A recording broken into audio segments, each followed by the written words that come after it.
Allah berjanji dalam Al-Quran, saya naikkan ke atas, orang yang konsisten menunaikan salat malam, maka dijamin oleh Allah Subhanahu wa taala akan dibimbing untuk mendapatkan karir terbaik dalam aktivitas kehidupannya. Terbaik di sini bukan sekedar mendapatkan harapan menempati posisi tertinggi, bukan. Tapi posisi yang terbaik untuk memberikan maslahat pada dunia dan akhirat Anda. Dunianya hidup nyaman, tapi kenyamanan itu membantu Anda mendapatkan keraihan kebahagiaan akhirat. Anda hidupnya tenang, asetnya banyak, kekayaan melimpah, tapi dengan semua itu Anda tetap dekat dengan Allah Subhanahu wa taala. Silahkan gali dari segi sejarah. Sudah banyak contohnya. Utsman bin Affan radhiyallahu taala anhu, Abdurrahman bin Auf, Tamim ad-Dari radhiyallahu taala anhum jami'an. Silahkan cek keterangan Imam An-Nawawi dalam kitabnya At-Tibyan. Sering saya ulang-ulang.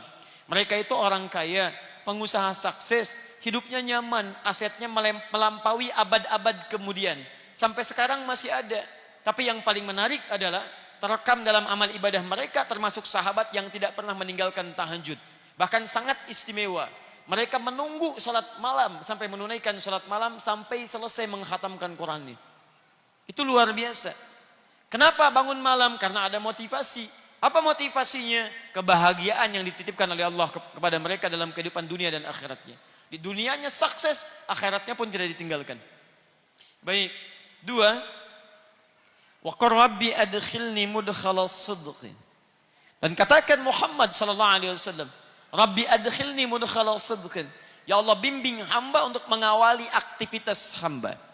Di kemuliaan, keutamaan salat malam ini terkait dengan urusan dunia, selain akan mengangkat kita di tempat yang terbaik, juga yang kedua menghadirkan bimbingan Allah dalam menjalani aktivitas harian kita. Dibimbing Allah. Masya Allah. Tidak ada yang paling membahagiakan, menyenangkan, mendamaikan kecuali seorang hamba yang setiap aktivitasnya dibimbing oleh Allah Subhanahu wa taala. Misal, maaf, saya lukiskan begini. Anda kalau bekerja dibimbing direktur nyaman tidak? Nyaman. Di jalan dibimbing, dijaga, bahkan dituntun Pak Polisi, lancar tidak jalannya? Lancar. Sekarang Anda dibimbing oleh yang menciptakan direktur Anda, yang menciptakan polisi, yang menciptakan segala makhluk. Maka tidak ada yang susah bagi segalanya. Kembali pada Allah Subhanahu wa taala. Karena itu setiap orang yang mendapatkan bimbingan Allah, maka pasti dalam hidupnya mendapatkan kebahagiaan dan kesuksesan. Nah, jika Anda ingin dibimbing oleh Allah Subhanahu wa taala, maka di antara amalan spesifiknya ada amalan-amalan dasar standar seperti salat, infak, baca Quran, Al-Baqarah ayat 3 sampai dengan ayat 4-nya. Tapi ada yang paling istimewa, yang kalau Anda kerjakan ini dari ujung kepala sampai ujung kaki Anda mendapat bimbingan Allah Subhanahu wa taala. Begitu mau jalan, langkah Anda dibimbing Allah. Anda tidak akan melangkah pada yang tidak disukai oleh Allah Subhanahu wa taala. Jangankan yang maksiat, yang membuat Anda sulit pun Anda akan dipalingkan. Misal, Anda mau jalan nih, di jalan ada kemacetan yang menimpa musibah secara umum. Orang terjebak macet, tiba-tiba baru Anda keluar, ada tiba-tiba datang kepada Anda, Pak, jangan lewat situ, macet. Ah, masa sih? Tadi saya melihat tidak macet, itu tadi Pak, sekarang macet. Belok. Allahu Akbar. Begitu Anda kunjungi tempat, Pak, jangan yang itu Pak, yang lain saja. Kenapa? Di situ tidak cocok buat Bapak. Ada seorang masuk ke sebuah toko, dia terbiasa rajin menunaikan malam ini, ibadah ini. Allahu Akbar. Begitu mau masuk dan masuk ke rumah makan, tiba-tiba dengan sopan penjaganya mengatakan, maaf Pak, di tempat ini nampaknya agak kurang cocok dengan Bapak. Kenapa memang? Akan lebih baik di tempat yang lain saja Pak. Baik, karena makanan-makanannya tidak dicantumkan logo halalnya, tapi ketika melihat orang ini tiba-tiba mengatakan, memberikan dari awal, Pak, jangan di sini, tempat lain lebih baik untuk Bapak. Coba bayangkan, baru dari kakinya, belum pandangannya, belum lisannya, belum telinganya, belum tangannya. Awas, kalau Anda selama ini sholat malam belum mendapatkan yang ini, berarti ada yang salah dengan cara sholat malam Anda. Anda rajin tahajud, tapi lisan Anda tidak dijaga oleh Allah. Ada yang salah Anda dalam sholat malamnya. Mustahil ahli tahajud lisannya mudah mengeluarkan kalimat yang tidak disukai oleh Allah. Karena lisan dia dibimbing Allah. Jadi kalau Anda ahli sholat malam dan Anda menyalahi ketentuan Allah, Kata Allah jangan mencela. Quran surah 49 ayat 11 sampai dengan 12. Ya ayyuhalladzina amanu la yaskhar qaumun min qaum, jangan saling cela. Anda bangun malam tapi Anda mencela, salah tahajud Anda. Salah salat malam Anda. La yaghtab ba'dukum ba'dha, jangan gosip. Ibu masih gosip. Maaf. Salah salat malam ibu. Saya tidak Ustaz, alhamdulillah. Tidak seperti ukhti itu tuh. Sama. Semua. Memang lisannya tidak bicara, tapi tangan itu yang nulis status, itu yang mencela orang, itu yang gosipkan orang, itu yang menyebarkan hoax, itu nyampaikan ini, itu salah. Sampai ke ujung kaki. Ini tolong koreksi ya, karena setiap ibadah itu ada indikator keberhasilannya. Anda tidak meraih itu, ada yang salah dalam pekerjaan ibadah Anda. Semua ibadah, bahkan jangankan sholat malam, sholat standar saja, yang 5 waktu, ukurannya salah satunya Quran surah 29 ayat 45. Innas salata tanha 'anil fahsya. Jadi kalau Anda benar salatnya, fahsya hilang, mungkar itu terbuang. Fahsya keburukan yang nampak datang lewat syahwat. Pornografi, porno aksi, LGBT itu fahsya. Di mustahil ada orang salat mengerjakan perbuatan tadi. Dia tidak mengerjakan tapi membela pelakunya, salah juga. Orang mengerjakan sunnah dicela-cela. Orang kemudian mengerjakan perbuatan fahsya dibela-bela. Ada yang salah dalam sholat dia. Jangankan sholat malam yang standar aja, dia masih di bawah standar. Sama dengan ban, bawah standar. Salah. Mungkar perbuatan yang diingkari oleh hati. Mencuri itu mungkar, bohong itu mungkar, korupsi mungkar. Maaf, membunuh mungkar. Luar biasa mungkarnya. Saya anjurkan tolong, ya, jangan berbuat kerusakan di muka bumi. Apalagi pembunuhan terhadap orang beriman, itu sangat berbahaya. Itu saya ingatkan ya, hati-hati betul. Sekarang nampaknya mudah menghilangkan nyawa orang lain. Apalagi orang-orang yang sangat dekat dengan Allah Subhanahu wa taala. Jangankan level alim, ulama, ustaz, Anda level orang beriman biasa saja, taruhan Anda neraka jahanam tidak keluar dari situ. Quran surah 4 An-Nisa. Perhatikan, hati-hati, awas. Sampai dengan ayat 92-nya, paling kanan di pertengahan. Awas, hati-hati, hati-hati. Lihat baik-baik. Ada ancaman dari Quran, wa may yaqtul mu'minan muta'ammida. Jika ada seorang merencanakan pembunuhan pada satu orang beriman, fajazauhu jahannam, maka ancaman bagi orang itu neraka jahannam. Awas, khalidan fiha, kekal di dalamnya tidak akan keluar. Wa ghadiballahu alaihi, dan Allah murka kepadanya. Ya, maaf, masuk neraka jahannam saja sudah sulitnya luar biasa, apalagi masuk dimurkai Allah. Awas, hati-hati. Wa ghadiballahu alaihi wa la'anahu, dilaknat oleh Allah. Wa a'adda lahu 'adzaban 'azima, dan dijanjikan siksa berlipat di neraka jahanam itu. Enggak berlipat saja, sudah dahsyat apalagi dilipat. Hati-hati. Awas ya, hati-hati, hati-hati, karena kita bermohon pada Allah Subhanahu wa taala agar kita dilindungi dari perbuatan-perbuatan mungkar. Apalagi tingkat yang paling tinggi tadi, ya. Saya lihat ada banyak berita sekarang, kita doakan pada Allah Subhanahu wa taala. Semoga orang yang telah berbuat keburukan-keburukan dibimbing oleh Allah untuk kembali. Bertobat dia karena taruhannya luar biasa dahsyat. Awas, hati-hati ya. Kalau memang ada orang yang kurang dari jiwanya, terganggu jiwanya, bahkan disebut kemudian dengan gila dan kalimat-kalimat semacamnya, maka dijaga, diarahkan, dibimbing, disembuhkan supaya kembali. Ya, tapi hati-hati. Resiko terbesar untuk menyakiti orang lain sampai kehilangan nyawa adalah sesuatu yang sangat dahsyat. Dulu waktu kejadian di bom Tamrin, saya ke Lampung, kemudian ditanya, Ustaz, apakah bom di jalan Tamrin termasuk jihad fisabilillah? Saya katakan jihad fisabilillah itu jihad di jalan Allah, bukan di jalan Tamrin. Ya, ya. Tolong dijaga ya, orang-orang kurang sehat sekarang banyak, dan agak anehnya kok yang dicari para ulama, para ustadz dan sebagainya. Wa akhrijni mukhrajal sidqin.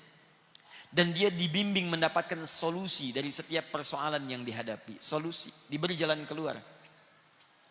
Yang ini dibimbing ketika mengerjakan, yang ini dibimbing ketika punya masalah. Masya Allah. A dengan B sama-sama punya masalah. Masalahnya di rumah tangga. Persoalannya cukup sama. Masalah A dengan B sama. Yang paling luar biasa, A ini punya kedudukan tinggi luar biasa. Pendidikannya juga tinggi. S-nya sampai 3, S3. Masya Allah. Yang ini Masya Allah cuma S1 kerupuk 2. Ya. Pendidikan tinggi, harta melimpah, Masalah sama dengan keluarga. Cuman karena persoalan perilaku dan sebagainya. Beda pendapat sampai rame. Apa yang terjadi? Yang ini cuman dengan senyuman selesai. Sayang. Masya Allah. Kayaknya kenal. Selesai masalah. Kenapa? Oh Masya Allah. Mau kemana Pak? Mau ke hatimu. Oh Masya Allah. Selesai masalah. Yang ini, wah Masya Allah. Nyapa susah. Kayak gak kenal. Padahal tiap hari itu yang dilihat, ke kamar itu yang dilihat, keluar itu yang nggak selesai. Yang ini rumah tangga tenang, keluar tenang, di kantor tenang, hatinya lapang, ke rumah makan tenang. Teh Mbak, Masya Allah. Pakai gula, gak usah terlalu manis, yang penting setia. Oh luar biasa. Enak. Ayo bikin status. Kayaknya besok pagi ada yang praktek di rumah itu. Jadi teman-teman sekalian, jadi orang-orang yang dekat dengan Allah, dia merajut hubungan dengan Allah Subhanahu wa taala, maka Allah akan jaga dalam setiap persoalan hidupnya. Di kantor dia nyaman, di kampus dia tenang. Ada orang yang besok ujian luar biasa sibuknya. Masya Allah. Bahkan disebut luar biasa ada kalimat minggu tenang, padahal tidak tenang pada saat itu. Belajar sana, belajar sini. Tenang di mana? Pikir sana, pikir sini. Tapi sebagian orang ada yang santai saja. Orang ke kelas, dia ke masjid. Dia baca, dia juga baca. Dia bangun malam harinya. Esoknya tenang dia hadapi. Luar biasa. 4. Waj'alni min ladunka sultanan nasira. Ini yang dahsyat. Ini yang dahsyat. 4. Allah akan lindungi dia langsung dari pihak-pihak yang ingin mencelakainya. Dilindungi oleh Allah. Diberikan perlindungan. Bisa beda-beda caranya nanti. Ya, bisa beda-beda lain-lain caranya. Teman-teman sekalian, saya berikan contoh yang paling dahsyat. Ayat ini diantaranya turun memberikan keterangan saat Nabi SAW dikepung oleh banyak pemuda. Ada yang menyebut 100 pemuda. Dengan kebiasaan yang khusus. Kalau kita pasukan khusus ya. Dengan pedang terhunus. Luar biasa. Dikepung satu rumah. Di dalamnya direncanakan 3 orang. 1. Nabi SAW. 2. Teman setia beliau. Seangkatan dengan beliau. Sedekat usia dengan beliau. Abu Bakar As-Siddiq. Sehidup dengan beliau. Semati di samping beliau kuburnya. Sesurga dengan beliau. Mertua beliau orang yang sangat mulia dan sangat disayangi oleh Nabi SAW. Dipilih oleh beliau untuk menemani hijrah, sehidup, sehijrah, sekubur bersamaan di sampingnya dan sesurga dengan beliau. Abu Bakar As-Siddiq. Sangat keterlaluan kalau ada orang-orang yang mencela Abu Bakar As-Siddiq. Ya, dia tidak hidup bersama Nabi, tidak menemani Nabi saat hijrah ke Madinah. Dikubur tidak di samping Nabi, surga belum jelas. Jangankan dengan Nabi, masuk surga aja belum tentu jelas. Berani mencela seseorang yang jadi mertua Nabi, kerabat Nabi, hidup bersama Nabi, hijrah dengan Nabi, wafat kuburnya di samping Nabi, dijamin surga lewat lisan Nabi. Anda siapa? Tayyib. Yang ketiga, seorang pemuda, brilian, jenius. Menantu Nabi, 1 mertua, 2 menantu. Menantu Nabi, di antara sekian pemuda, beliau yang dipilih untuk mencintai dan dinikahkan menjadi pasangan hidup, sehidup, sewafat sampai sesurga bersama putri terkasih Nabi Sayyidah Fatimah radhiyallahu taala anha. Dari Jarul ini adalah keturunan zuriyah Nabi sampai dengan sekarang. Sayyidina Ali bin Abi Thalib radhiyallahu taala anhu. Pemuda yang jenius, luar biasa, bakatnya luar biasa dan nyalinya sungguh tangguh. Kata Nabi, "Ya Ali, saya dengan Abu Bakar akan hijrah. Kamu tunggu di sini, gantikan saya di tempat tidur saya." Tempat tidur itu yang diincar oleh para pemuda tadi untuk siap menghunuskan pedangnya. Hidup atau mati. Di pilihannya Ali sadar saat itu akan meninggal. Tapi tidak ada kalimat-kalimat bantahan. Siap ya Rasulullah. Bala. Gak pernah disebut dalam sejarah Ali mengelak. Jangan saya Nabi, Abu Bakar aja yang tuaan dikit. Bisa tidak ada. Biasa. 1 menemani Nabi, 1 tinggal di tempat itu. Tapi yang hebat, perhatikan kisahnya dimulai saat Nabi keluar. Dari mana pasukan khusus yang siap dengan pedang terhunus? Disebutkan kalau hewan pun lewat sudah diketahui bahkan tercium baunya. Tiba-tiba seorang Nabi Rasulullah SAW ditemani sahabatnya radhiyallahu taala anhu jalan keluar santai saja. Santai lewat. Dibikin ngantuk oleh Allah tertutup. Tutup. ditutup pandangannya, keluar, tenang.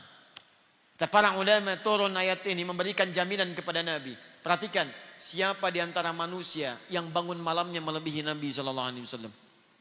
Kakinya sampai bengkak-bengkak, bacaannya sampai begitu panjangnya, kekhusyuannya luar biasa. Maka Allah Subhanahu Wa Taala menurunkan langsung 4 kemuliaan ini kepada Nabi SAW.